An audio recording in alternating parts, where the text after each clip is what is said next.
ఓం శ్రీ గురుభ్యో నమః. రవి బుధుల యొక్క కలయిక. రవి బుధుల యొక్క కలయికను మనం జ్యోతిష్ శాస్త్రంలో బుధాదిత్య యోగం అని శాస్త్రంలో చెప్పారు మనకి. అయితే ఈ బుధాదిత్య యోగం వల్ల ఏ విధంగా ఉండబోతుంది? రవి ఆరోగ్య ప్రదాత, ఉద్యోగకారకుడు, అలానే పితృకారకుడు, అలానే బుధుడు వ్యాపారపరంగా కానీ బుద్ధిపరంగా కానీ మరి బుధుడు ఒక మంచి శుభగ్రహంగా మన శాస్త్రం చెప్పబడింది. రవి బుధులతోటి ఏర్పడే యోగంలో ముఖ్యమైన బుధాదిత్య యోగం అంటే డెవలప్మెంట్ కానీ అభివృద్ధి కానీ వ్యాపారం కానీ ఒక స్టార్ డమ్ము కానీ ఒక స్టార్ స్టేటస్ రావాలంటే మనకి గజకేసరి యోగంతో పాటు బుధాదిత్య యోగాలు, లక్ష్మీ యోగాలు, చంద్రమంగళ యోగాలు ఇలాంటి యోగాలన్నీ కూడా జ్యోతిష్ శాస్త్రం ప్రకారంగా చెప్పబడ్డది. అలానే పంచమహాపురుష యోగాలు కూడా మంచి యోగాలనే ఉన్నాయి. అయితే ఇప్పుడు చెప్పబడేవి ఏంటంటే గోచారీత్యా చెప్పబడే విషయాలు. రవి తన సొంత రాశి రావటానికి సంవత్సర కాలం పడుతుంది. ఆ సొంత రాశిలో ఈ రవి బుధులు కలయిక ఒకటి. అలానే సింహరాశ్యాధిపతి అయిన రవి బుధుడితోటి సింహరాశిలో సంచారం చేయటం, అలానే బుధుడికి స్వక్షేత్రమైన కన్యారాశిలో రవి బుధుల యొక్క కలయిక అనేది జరిగింది ఇక్కడ. అంటే ఇక్కడ ఏదైతే ఈ రాశిలో సెప్టెంబర్ 17వ తారీఖు నుంచి 15 రోజుల పాటు రవి బుధుల యొక్క కలయిక. ఈ రవి బుధుల యొక్క కలయిక ఏ విధంగా ఉందో ఒక్కసారి మనం పరిశీలన చేద్దాం. అలానే ఇక్కడ కన్యారాశిలో రవి బుధుల యొక్క కలయిక అంటే బుధుడికి స్వక్షేత్రం. మనకు ఏదైనా సరే ఒక యోగం కలగాలంటే రవి బుధాదిత్య యోగం కలగాలంటే సింహరాశిలో కానీ అలానే కన్యారాశిలో కానీ విశేషమైన యోగాన్ని ఇస్తారన్నారు. అలానే మిథున రాశిలో కూడా రవి బుధుల యొక్క కలయిక కూడా చాలా మంచిదని శాస్త్రం చెప్పబడింది. కాబట్టి ఈ బుధాదిత్య యోగం అనేది ఈ 3 రాశుల్లో విశేషంగా చెప్పబడింది. అలానే ఇక్కడ మేషరాశిలో కూడా రవి బుధులు కలయిక అనేది చాలా మంచిదని కూడా జ్యోతిష్ శాస్త్రం చెప్పబడింది. అయితే విశేషంగా ఇప్పుడు రవి బుధులు సెప్టెంబర్ 17వ తారీఖు నుంచి 15 రోజుల పాటు కన్యారాశిలో సంచారం చేయడం వల్ల వివిధ రాశుల యొక్క ఫలితాలు ఏ విధంగా ఉన్నాయో తెలుసుకుందాం. కుంభరాశి వాళ్ళకి రవి బుధాదిత్య యోగం వల్ల ఎలాంటి ఫలితాలు రాబోతున్నాయి అంటే కుంభరాశి వాళ్ళకి పంచమాధిపతి అష్టమాధిపతి అయిన బుధుడు అష్టమ స్థానంలో ఉండటము, అలానే సప్తమాధిపతి అయిన రవితో కలిసి ఉండటం జరుగుతుంది. మరి రవి బుధాదిత్య యోగం వల్ల ఎలాంటి ఫలితాలు రాబోతున్నాయి వీళ్ళకి మనం చూసుకునేటట్టయితే ఇక్కడ అష్టమ స్థానం రవి బుధాదిత్య యోగం ఏర్పడింది. అష్టమ స్థానంలో రవి బుధాదిత్య యోగం ఏర్పడటం వల్ల ఆర్థిక పరంగా అద్భుతంగా అనుకూలంగా ఉంటుంది. ఫైనాన్షియల్ పరంగా గ్రోత్ ఉంటుంది. ఆకస్మికంగా ధనలాభం ఉంటుంది. మొండి బాకీలు వసూలు కావటం, మొండి బాకీలు కొన్ని ఉంటాయి. మేము ఇవ్వరు, వీళ్ళు డబ్బులు ఇవ్వరు అనుకునే వ్యక్తులు కూడా ఇంటికి తీసుకొచ్చి డబ్బులు ఇవ్వటం ఒకటి. వివాహ శుభ కార్యక్రమాల్లో పాల్గొనే అవకాశాలు బాగా ఎక్కువ ఉంటాయి. వివాహం వాటిల్లో కూడా ముందుకు వెళ్ళే అవకాశాలు ఎక్కువగా ఉంటాయి. అయితే దుష్టులతో స్నేహం చేయటం అనేది చేయొద్దండి. శత్రుమూలకంగా ఎవరు శత్రువులు మిత్రులు అనేది కూడా కొంత ఆలోచన చేయండి. ప్రణాళికాబద్ధం వెళ్ళండి. ప్రణాళిక లేకుండా మీరు వెళ్ళొద్దండి. ఉద్యోగపరంగా కూడా ఎవరితో పడితే వాళ్ళతో మాట్లాడాలని చికాకులు తెచ్చుకోవద్దండి. అనవసరమైన విషయాల వైపు వెళ్ళొద్దండి. అనవసరమైన విషయాల వైపు వెళితే కూడా చాలా ఇబ్బందులు కొరిగి చూసుకునే అవకాశాలు ఉంటాయి. శరీరం ఆరోగ్యం విషయంలో కూడా కొద్దిగా జాగ్రత్త ఉండండి.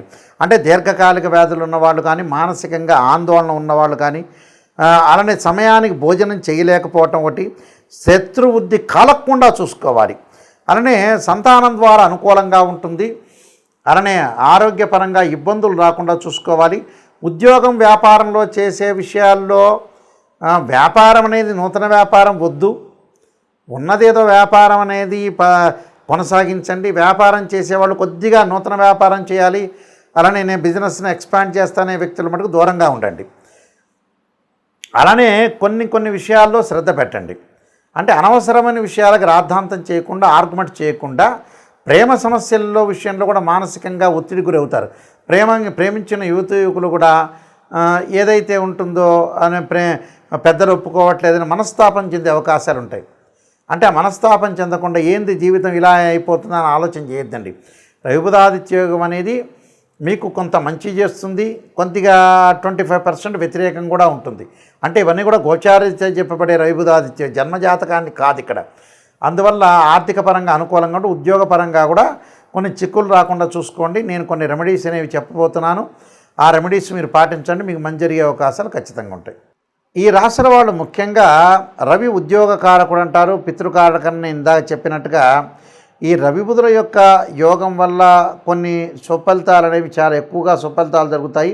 అంటే ఉద్యోగపరంగా ఇబ్బందులున్నా అలానే ఆరోగ్యపరంగా ఇబ్బందులు కలుగుతున్నా కూడా మీకు ఒక్కొక్క రాశి వాళ్ళకి ఒక్కొక్క రకమైన మేలు మంచి చెడులు చేసే అవకాశాలు ఉంటాయి. కాబట్టి ఖచ్చితంగా మీరు సూర్యుడి యొక్క అనుగ్రహాన్ని బాగా పొందాలన్నా, మంచి ఉద్యోగాలు లభించాలన్నా, ఉద్యోగపరంగా ప్రమోషన్ లాభించాలన్నా కూడా రవి యొక్క అనుగ్రహం కావాలంటారు. పాత రోజుల్లో మనం హస్తరేఖల్లో చూపించుకునేటప్పుడు సన్లైన్ అంటారు, సూర్యుడి యొక్క రేఖ ఉండాలంటారు.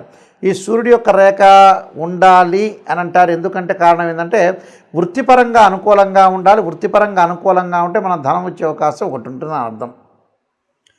దాన్ని మనం చూసుకునేటట్లయితే సూర్యుడు అనుకూలంగా లేకపోయిన వ్యక్తులు సూర్య నమస్కారాలు చేయటం, అలానే సూర్యుడికి సంబంధించిన హోమాలు చేయటం ఒకటి. మనకి నవగ్రహాల్లో సూర్యుడు ఉంటాడు. ఆదివారం రోజున సూర్యహోరైని ప్రాతకాలంలో ఉంటుంది. నవగ్రహాల యొక్క ప్రదర్శన చేసి చక్కగా జపాకుసుమ సంకాశం కాశ్యపేయం మహాతుతిం తమోరిం సర్వపాపగ్నం ప్రణతోస్మి దివాకరం అనే మంత్రాన్ని చక్కగా చదువుకోవటం ఒకటి. వీలైతే ఆదిత్యాయుధ్నే సహస్రమూర్తాయ ధీమే తన్నో సూర్య ప్రచోదయాత్ అనే మంత్రాన్ని కూడా చక్కగా చదువుకోవచ్చు.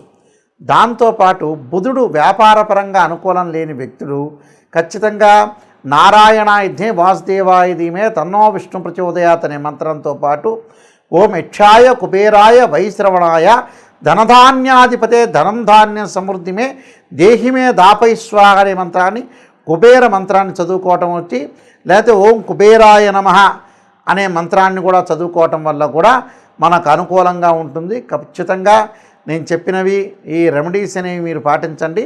రవి బుధుల యొక్క దోషం ఎవరికైతే ఉంటుందో ఆ దోషం తొలగిపోయి ఆరోగ్యము, ఉద్యోగము, వ్యాపార పరంగా అనుకూలంగా ఉండే అవకాశాలు ఖచ్చితంగా ఉంటాయి. ఇవి గోచారీత్యా చెప్పబడే ఫలితాల్లో ముఖ్యంగా మనకి రవి 3, 6, 10, 11 స్థానాల్లో సుఫలితాన్ని ఇస్తాడు వాళ్ళ రాశి దగ్గర నుంచి.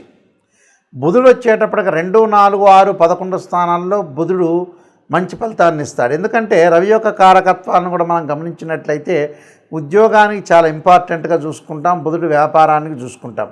కాబట్టి వాళ్ళ జన్మరాశి నుంచి ఈ రాశిలో నేను చెప్పిన రాశుల్లో ఉంటే చాలా అనుకూలమైన ఫలితాలు జరిగే అవకాశం ఉంటుంది.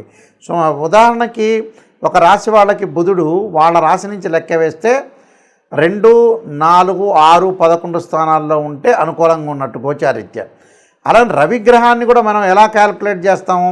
3, 6 అంటే 1, 3, 6, 10, 11 స్థానాల్లో ఉంటే మంచి సుఫలితాన్ని ఇస్తాడు సూర్యుడు. సూర్యగ్రహం అనేది అనుకూలంగా ఉంటుందని మనకు శాస్త్రం చెప్పారు. కాబట్టి ఇలాంటివన్నీ కూడా మీరు దృష్టిలో పెట్టుకోండి. ఇవన్నీ కూడా గోచారరీత్యా చెప్పబడే ఫలితాలు అంటారు. ఈ గోచారరీత్యా చెప్పబడే ఫలితాల్లో ముఖ్యంగా సూర్యభగవానుడు 3, 6, 10, 11 స్థానాల్లో మంచి శుభాన్ని ఇస్తాడని అర్థం. 1వ దానిలో కొంత మిశ్రమైన ఫలితాలు ఇచ్చే అవకాశాలు ఎక్కువ ఉంటాయి. కాబట్టి ఇక రవి బుధులు ఏదైతే వీళ్ళ కన్యారాశిలో ఉన్నారో నేను చెప్పిన మీరు ఏదైతే పరిహారాలని పాటించడం వల్ల కూడా విశేషమైన యోగాలు కలిగే అవకాశాలు ఎక్కువగా ఉంటాయి. అలానే విష్ణు సహస్రనామ పాలన చేసుకోవటం అంటే, లలితా సహస్రనామ పాలన చేసుకోవటం, సూర్య నమస్కారాలు. ఆ సూర్య నమస్కారాల్లో కూడా ఓం సూర్యాయ గ్రహాయ స్వాహ అనే మంత్రాన్ని చదువుకోవాలి. అంటే ఓం ఆదిత్యాయ అంటే ఆదిత్యాయ సోమాయ మంగళాయ చ బుధాయ చ గురు శుక్ర శనిభ్యచ్చ రాహవే కేతు అనే మంత్రాన్ని చదవటంతో పాటు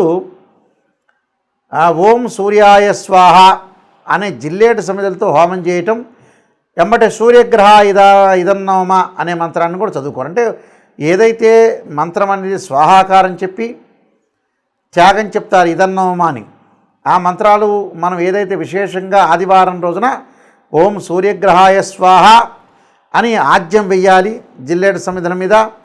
ఓం సూర్యగ్రహాయ ఇదన్నోమ అనే మంత్రాన్ని కూడా చదువుకోవటం వల్ల కూడా మీకు మంచి జరిగే అవకాశాలు. అంటే ప్రతిరోజు కూడా ఒక 5 నిమిషాల పాటు సూర్యుడి యొక్క హోమం చేయండి, సూర్య నమస్కారాలు చేయండి. దానివల్ల విశేషమైన ఫలితాలు జరగాలని ఆశిస్తూ, మీకు పరమేశ్వరుడి యొక్క కరుణాకటాక్షం ఉండాలని ఆశిస్తూ సర్వే జనా సుఖినో భవంతు.